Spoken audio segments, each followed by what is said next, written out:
Et salut tout le monde, j'espère que vous allez bien. Aujourd'hui on va parler de refroidissement.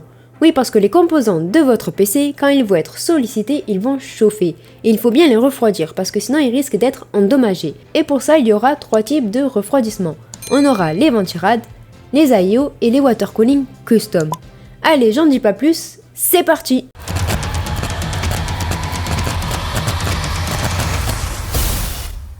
Commençons par les ventirad. Il va venir se fixer à la carte mère au niveau du processeur pour le refroidir. Et il faudra faire attention à son sens quand vous allez le monter. Il est composé de plusieurs composants. Une plaque de refroidissement, un radiateur, des caloducs, c'est eux qui contiennent le liquide de refroidissement, et d'un ou plusieurs ventilateurs. Tout dépend du ventirad. Maintenant voyons comment il fonctionne. La chaleur va aller vers la plaque de refroidissement, qui va transmettre la chaleur vers les caloducs, qui vont chauffer le liquide et le transformer en gaz. Donc du coup, il est plus léger et il va remonter jusqu'en haut des caloducs. Puis il va être refroidi grâce aux ventilateurs et aux ailettes, qui va permettre de le retransformer sous sa forme liquide, ce qui va le faire redescendre et le cycle va recommencer. J'espère que j'ai bien expliqué son fonctionnement. Bon, il y a différents types de ventirad, avec un nombre différent de caloducs et de radiateurs, et ils sont généralement moins chers qu'un IO. Par contre, quand vous le montez, il faut surtout pas oublier de mettre de la pâte thermique sur votre processeur avant de mettre votre ventirad.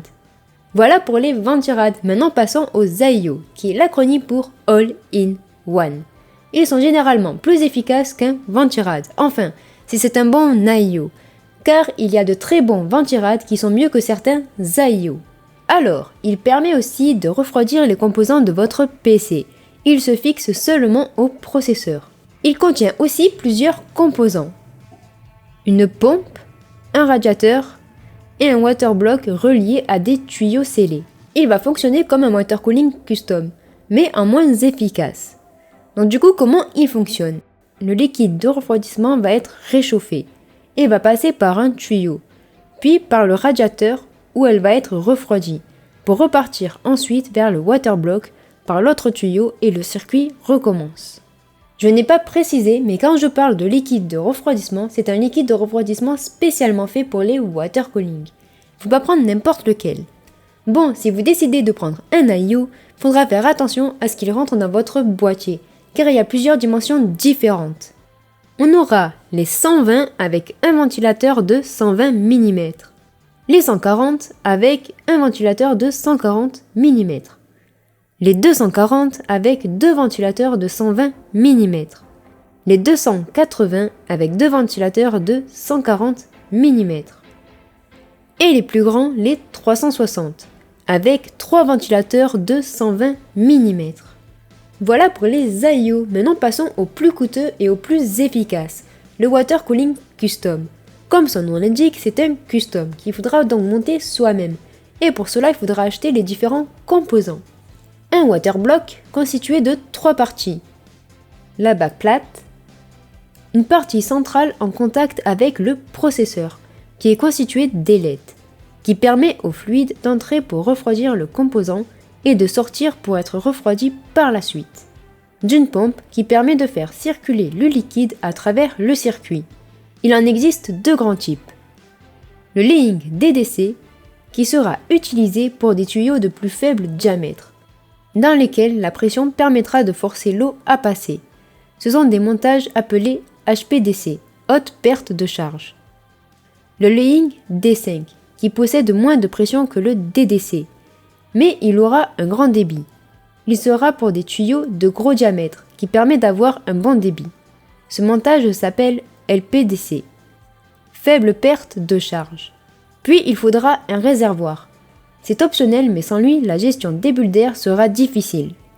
Il faudra bien sûr un radiateur et un ventilateur, mais aussi des tuyaux qui vont assurer le transport du liquide entre les différents éléments.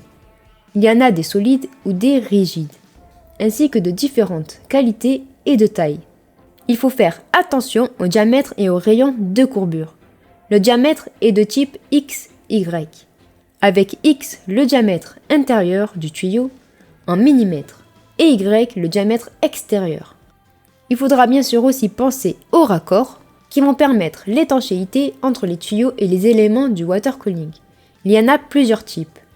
Les raccords cannelés, les raccords autobloquants et les raccords à pression.